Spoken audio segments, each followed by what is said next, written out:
Vai nav interesanti, ka Jēzus pēdējā lūgšana Ģedzemanas dārzā, kuru mēs lasām, ir iespējams visvairāk izsmietā lūgšana draudžu sapulcēs, labklājības draudzēs, bieži par šo lūgšanu, kurā Jēzus nāca kopā ar dažiem no saviem vistuvākajiem mācekļiem, un tur sviedros un asarās lielā izbailēs viņš lūdza: Tēvs, ja tas kauss var man paiet garām, lai tas notiek, bet ne mans prāts, bet tavs prāts, lai piepildās. Un tāpat viņš bija mācījis arī savus mācekļus lūgt: ne mūsu prāts, bet tavs prāts, lai notiek kā debesīs, tā arī virs zemes.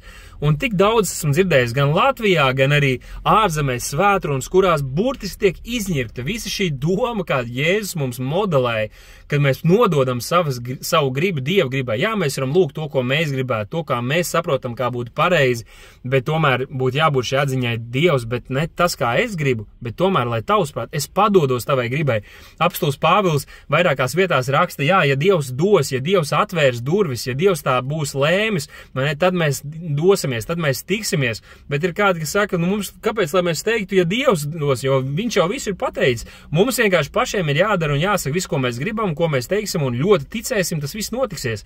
Kāda aplamība, kāda nomaldīšanās, jāsaka, kāda Dieva zaimošana un Dieva vārda ignorēšana vai nicināšana, kā tās lietas, kas ir visdārgākās, kas mums ir atklātas, kā pats Kristus to modelē, kā pats Kristus nodeva savu gribu Dieva gribai.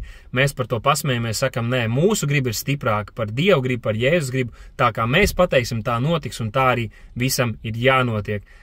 Lai Dievs piedod, lai Dievs ir žēlīgs, un mācīsimies paši nebūt tādi.